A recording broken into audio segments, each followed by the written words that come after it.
Buonasera da Sicilia, 24 questi titoli di oggi. Etna, il flusso lavico avanza lentamente, per i comuni non ci sono pericoli, chiusa la strada per Milo, il capo della protezione civile regionale, il solo rischio è per la presenza di troppi escursionisti. Palermo, ancora colpi sparati contro la chiesa allo Zen, il secondo episodio in pochi giorni, il parroco, potevano uccidere.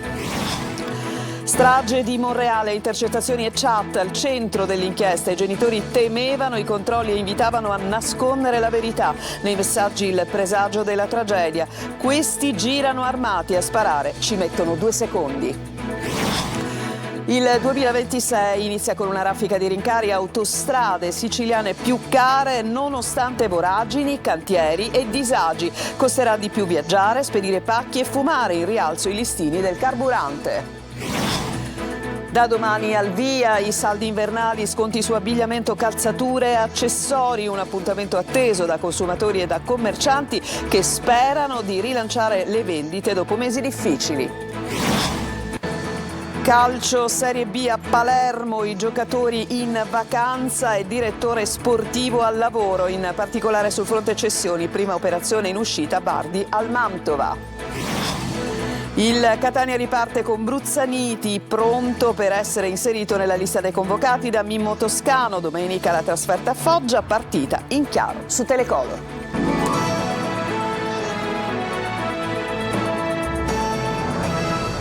Ben trovati e iniziamo il nostro telegiornale occupandoci della situazione sull'Etna. Il capo della protezione civile regionale Cocina dichiara che non c'è pericolo imminente per i centri abitati e naturalmente ci riferiamo all'attività eruttiva che sta interessando il vulcano in queste ore. Il fronte lavico è posizionato a quota 1420 metri, ma la colata si dirige verso la Valle del Bove, ma sentiamo i particolari nel servizio di Orazio Longo.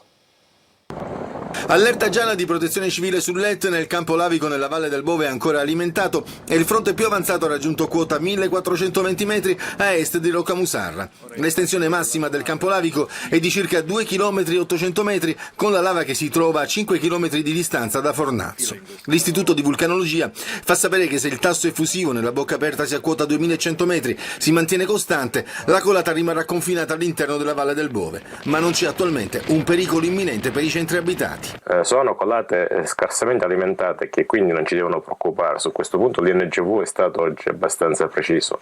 L'evento precedente è stato analogo a questo nel 2022-2023 e si è fermato, ripeto, un po' vicino nell'area in cui siamo adesso. Per Cocina ci sono invece criticità potenziali legate all'afflusso di visitatori ed escursionisti non adeguatamente equipaggiati. Al momento è tutto sotto controllo, è una colata cosiddetta turistica, però può essere alto il rischio di piccoli incidenti, le temperature sono abbastanza basse e quindi un sistema di protezione civile già è in allarme. Contestualmente prosegue una debole attività esplosiva al cratere Voragine. Il comune di Milo ha adottato un'ordinanza di regolamentazione e interdizione dell'accesso della strada di Pietracannone, diramazione della Mare Neve. Consentito solo con guide abilitate in gruppi massimi di 10 persone, con attrezzatura tecnica e sistemi di comunicazione radio. Divieto a partire dall'imbrunire. Operativo l'aeroporto di Fontanarossa, nonostante il colore arancione dell'allerta Vona per i voli. Ancora colpi di arma da fuoco contro la chiesa dello Zen a Palermo, è il secondo episodio nel giro di qualche giorno. Il parroco questa volta è davvero molto preoccupato, dice potevano uccidere. Marco Gullà. Nuova intimidazione ai danni della parrocchia dello Zen di Palermo. Il sacerdote, padre Giovanni Gennalia, questa mattina ha scoperto dei grossi buchi alle pareti nell'androne del teatro della chiesa, dove spesso vengono ospitati incontri e riunioni. I poliziotti della scientifica e del commissariato San Lorenzo hanno eseguito i rilievi per capire da quale tipo di arma da fuoco siano stati sparati i colpi. A fine dicembre un grosso petardo era stato fatto esplodere contro l'ingresso secondario dell'edificio di culto in via Fausto Coppi, preso di mira anche con un fucile a pallettoni. Questa volta i proiettili sono arrivati dentro l'edificio, conficcandosi nel muro e danneggiando il quadro elettrico. Nel portone, che era stato già oggetto dell'esplosione dei colpi dell'altra volta, hanno sparato di nuovo, stavolta con un'arma più potente, hanno forato il portone e colpito anche il muro, fatto saltare il quadro elettrico. Un'escalation di violenza allo Zen, probabilmente i colpi sono stati esplosi la notte di Capodanno. L'arma più potente sicuramente, sì. E il colpo è entrato anche dentro stavolta? Sì, è entrato dentro e ha fatto danno pure dentro. Sicuramente però diciamo, non è che siamo proprio, come dire, del tutto riconducibili un po' a quello che sta succedendo. Di fronte a questo nuovo indegno attacco che colpisce e danneggia addirittura l'aula nella quale si celebra la liturgia, alziamo la voce con forza nei confronti di chi crede di intimidire e di far indietreggiare l'annuncio coraggioso del Vangelo e l'impegno di riscatto sociale e culturale del quartiere, ha affermato l'arcivescovo di Palermo, Corrado Lorefice, che poi ha aggiunto: chi usa violenza non è un uomo, è un bruto, è un mostro. E intanto si arricchisce di altri dettagli la tragica ricostruzione della strage di Monreale dello scorso mese di aprile. La procura ha chiuso le indagini e si prepara al processo nei confronti di 4 giovani, 3 in carcere accusati della strage e un quarto a piede libero accusato solo di rissa. Ma sentiamo Manlio Viola. Rischiano l'ergastolo i 3 giovani dello Zen accusati di essere stati gli autori della strage di Monreale del 27 aprile dello scorso anno, costata la vita a Salvatore Turdo, Massimo Pirozzo e Andrea Miceli. In quella sparatoria rimasero feriti anche Nicolò Cangemi e Gabriele Badagliacca. La procura di Palermo ha notificato infatti gli avvisi di conclusione delle indagini e si prepara a chiedere il rinvio a giudizio dei 3 imputati, tutti attualmente in carcere, ovvero Salvatore Calvaruso, Samuel Acquisto e Mattias Conti, 3 giovanissimi di età compresa fra 18 e 20 anni, tutti del quartiere Zen di Palermo. Nel fascicolo delle ricostruzioni sono confluite una serie di intercettazioni e di messaggi ottenuti dai cellulari di vittime e assassini. I genitori di Samuel Acquisto, uno dei presunti assassini, temevano di essere intercettati durante i colloqui in carcere, un particolare che emerge dall'informativa dei carabinieri, tanto che la madre di Acquisto, parlando col marito e padre del ragazzo, lo informa che non porterà più l'altra figlia ai colloqui perché la ragazza fa troppe domande e qualcuno potrebbe anche sentire le risposte. La donna incita parallelamente il figlio a nascondere la verità il più possibile. Dalla ricostruzione emergono altri dettagli, dai quali gli inquirenti hanno ricostruito anche un'antica rivalità fra 2 gruppi di giovani già incontratisi altre volte. 2 delle vittime, parlando fra loro prima della strage, i 2 cugini poi rimasti uccisi, Salvatore Turdo e Andrea Miceli, dicono chiaramente di sapere che i ragazzi dello Zen girano armati. Turdo racconta a Miceli di una lite avuta tempo prima con il ragazzo dello Zen e delle minacce successive e invita il cugino a evitare ulteriori scontri perché questi camminano con la pistola e a sparare ci stanno 2 secondi, dice. Un monito poi trasformatosi in triste realtà. Adesso i 3 giovanissimi dello Zen sono accusati di strage e di rissa aggravata. A sparare, secondo la procura, furono Salvatore Calvaruso e Mattias Conti, mentre Samuel Acquisto li incitava a colpire d'altezza d'uomo e sarebbe stato lui a organizzare la fuga dopo la sparatoria. Andiamo a Vittoria, una bomba Molotov è stata lanciata nella notte sul tetto di un edificio confiscato alla mafia e da poco acquisito dal comune, causando gravi danni. L'immobile era appartenuto a Raffaele Giudice, esponente della criminalità organizzata. I vigili del fuoco hanno evitato il peggio mentre indagano i carabinieri. Il sindaco ha inoltre denunciato un episodio intimidatorio avvenuto il 31 dicembre. I 2 fatti sono distinti ma si valutano eventuali collegamenti. Casa in fiamme nell'Agrigentino, è morto il proprietario, era ricoverato al centro Grandi Ustioni dell'ospedale Cannizzaro di Catania dopo che la sua casa baronale era andata a fuoco nel centro abitato di Alessandria della Rocca in provincia di Agrigento. Il sindaco ha deciso di annullare il concerto di Capodanno programmato per questa sera nel centro civico del suo comune. L'uomo viveva da solo, 2 anni fa aveva deciso di acquistare l'appartamento trasferendosi dalla Germania in Sicilia dopo essere andato in pensione. Cara l'autostrada perché aumenta il pedaggio, ma è un po' il paradosso viste le condizioni della A18 Messina-Catania e della 20 Messina-Palermo. Sentiamo Tonino De Mana. Aumenta il pedaggio ed aumenta il pericolo sulla 18 Messina-Catania e sulla 20 Messina-Palermo, gestite dal consorzio Autostrade Siciliane e sempre più disastrate. Nonostante gli interventi, i cantieri continui e i disagi per gli automobilisti, i principali assi viari dell'isola rappresentano una costante minaccia per chi, per vacanza o per necessità, è costretto a percorrerle. Di sicuro chi si trova alla guida non si annoia, tanti sono gli ostacoli che dovrà evitare, soprattutto per non finire in buca. In queste immagini e le ignobili condizioni della 18 nel tratto Giarre-Acireale, direzione di marcia Catania, con voragini ed avvallamenti sulla sede stradale, a volte impossibili anche a scansarli o comunque invisibili di sera o nelle giornate di pioggia. Il manto stradale che non è drenante, recentemente fatto, è costato 20 milioni, presenta sempre buche e una pericolosità quando piove perché diventa tutto un acquidrinio, non è drenante e quindi giace l'acqua sull'asfalto creando notevoli problemi a chi la percorre. C'era proprio una pianta. Pericoloso, veramente. Altro che bombardata, sempre formaggio elementare, formaggio svizzero. Orrenda, pessima veramente. E c'è chi suggerisce al governo un altro bonus. Bonus gommista, ammortizzatori, braccetti, quindi aspetteremo. Insorge il Codacons, che non contesta l'adeguamento tariffario pari all'1,5%, ma le condizioni infrastrutturali della 18 e della 20. Secondo l'associazione di categoria, restringimenti di carreggiata, limiti di velocità ricorrenti e tratti privi di corsia di emergenza risultano incompatibili con gli standard di una rete autostradale a pagamento. In questo quadro, ribadisce il Codacons, parlare di aumenti appare paradossale e quindi fuori luogo. Ma ad essere più care non saranno solo le autostrade. Nel 2026 i rincari sono davvero a raffica. Ancora Tonino De Mana. Anno nuovo, nuova stangata. Inizia nel peggiore dei modi il 2026 con una raffica di rincari introdotti nella nuova legge di bilancio. Si aggiornano al rialzo i listini dei carburanti. È scattato anche il riallineamento delle accise sul gasolio. Questo comporta un aumento del prezzo del diesel di circa 4 centesimi al litro più IVA.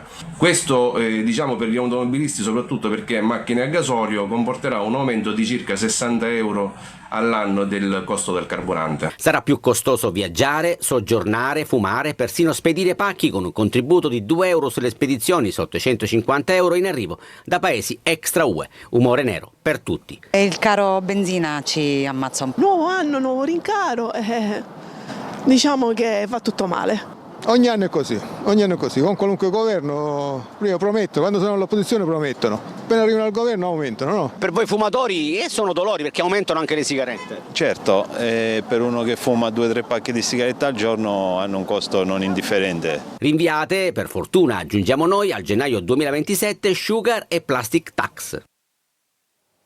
E veniamo alla notizia. L'associazione Balneari Siciliani critica la decisione della regione siciliana di stanziare 5 milioni di euro ai comuni costieri per i servizi sulle spiagge, lamentando così l'assenza di veri aiuti economici ai concessionari balneari. Il presidente Antonio Firullo sottolinea che i comuni per legge dovrebbero garantire servizi di vigilanza e salvataggio sulle spiagge libere, ma che tali obblighi non vengono rispettati, ricadendo invece sui balneari a proprie spese. A Oliveri, in provincia di Messina, beni per un valore di quasi 1 milione di euro sono stati sequestrati a 2 fratelli, uno dei quali ex dirigente dell'ufficio tecnico del comune e l'altro ingegnere. L'ex dirigente, responsabile anche del comune di Mazzarrà Sant'Andrea, favoriva sistematicamente la cosca dei barcellonesi, truccando appalti pubblici e fornendo ai clan i nomi degli imprenditori da estorcere. Avrebbe inoltre condizionato illecitamente l'attività amministrativa, approvando o concorrendo all'approvazione di provvedimenti urbanistici ed edilizi illegittimi riferibili al fratello ingegnere. Ci fermiamo, c'è una pausa e poi torniamo perché vi parleremo dello start dei saldi. Da domani al via appunto i saldi invernali. A tra poco.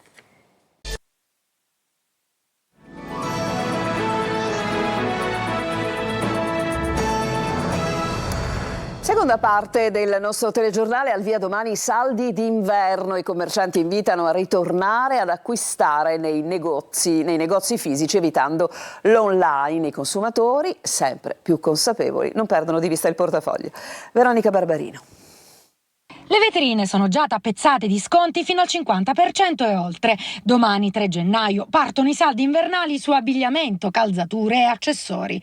Un appuntamento atteso dai consumatori alle prese con il carovita e dai commercianti che sperano di rilanciare le vendite dopo mesi difficili. Non c'è più una volta le attese davanti alle vetrine, però comunque in ogni caso ci aspettiamo un bel momento, un bel periodo. I saldi dureranno diverse settimane e anche quest'anno si giocheranno tra negozi fisici e e-commerce. Da domani partono ufficialmente i saldi, quindi un motivo in più per fare uno shopping intelligente, per favorire i negozi della propria città. Secondo le associazioni di categoria, la spesa media per famiglia si aggirerà intorno ai 200 euro. Stiamo iniziando a fare una ricognizione per vedere cosa ci converrebbe prendere. Spero di trovare però più sconti di quanti erano prima. La Confcommercio conferma che più della metà dei consumatori acquisterà nei negozi di prossimità, confermando come l'esperienza diretta sia fondamentale. I consumatori oggi sono più attenti e puntano sulla qualità, approfittando delle offerte per acquisti più importanti. Invitiamo però a verificare sempre la correttezza delle promozioni e la trasparenza dei prezzi, ricordando che deve essere indicato il prezzo più basso degli ultimi 30 giorni. È sempre consigliabile inoltre conservare lo scontrino e ricordarsi che il cambio della merce resta a discrezione del negoziante, mentre il difetto va sempre segnalato. Tradizione e magia al Parco Archeologico di Segesta. Vi mostriamo ancora dei presepi. Questo è quello medievale che illumina il Tempio dorico e apre il sito anche fuori orario, tra musica, rappresentazioni dal vivo e iniziative per i bambini. Davide Sarto. Un manto azzurro che avvolge il bambinello, lo sguardo vigile e tenero di San Giuseppe e tutto intorno un gioco di luci che fa riemergere la maestosità del Tempio dorico. Il presepe medievale al Parco Archeologico di Segesta è molto più di una visita. È un'esperienza che emoziona, capace di unire tradizione e classicità in un messaggio universale di pace, bellezza e condivisione. Un'occasione unica anche per vivere il Tempio fuori dai consueti orari di apertura. L'iniziativa è organizzata da Coop Culture per il Parco di Segesta con scene e rappresentazioni dal vivo curate dal gruppo medievale Monte San Giuliano di Erice, accompagnate dalle zampogne di Gabriele Filì. Il percorso si conclude con una degustazione di prodotti tipici e il Natale qui parla anche ai più piccoli. Nasce infatti Meravigliamoci con i più piccoli, il campus natalizio per bambini dai 6 agli 8 anni. Giochi, laboratori creativi, storie e fantasia tra templi, colori e meraviglia. A ogni bambino un passaporto speciale, quello della meraviglia. Ci fermiamo, c'è un'altra pausa, poi torniamo con il calcio.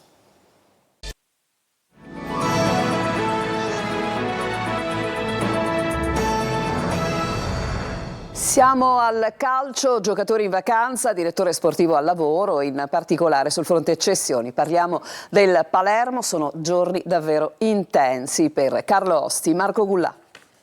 Tutti in vacanza, anche se per poco. In questo periodo i giocatori del Palermo stanno sfruttando il riposo per recuperare energie fisiche e mentali dopo mesi particolarmente intensi dal punto di vista agonistico. La palla passa al direttore sportivo Carlo Osti, che deve definire intanto alcune cessioni. 2 di queste sono già ufficiose. Matteo Brunori diventerà molto presto un nuovo calciatore della Sampdoria con la formula del prestito secco. I documenti tra le parti sono già stati scambiati. Anche per Francesco Bardi l'addio è ormai definito. Il portiere si trasferirà al Mantova, che tra l'altro affronterà il Palermo alla ripresa domenica 11. Anche in questo caso la documentazione è già stata formalizzata. Dovrebbe trattarsi di un prestito con diritto di riscatto che diventerebbe obbligo in caso di salvezza del Mantova. Per poter accogliere nuovi acquisti, over, infatti, necessario liberare alcuni slot. Sulla via della cessione c'è anche Diakité. Per lui potrebbero aprirsi piste estere.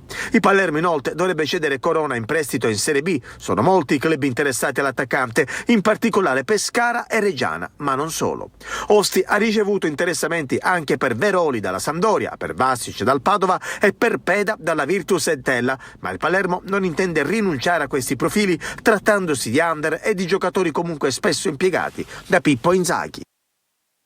E adesso al Catania, che ripartirà con Bruzzaniti in più, pronto per essere inserito nella lista dei convocati di Mimmo Toscano in vista della trasferta di domenica a Foggia. La partita sarà trasmessa in chiaro su Telecolor, il servizio.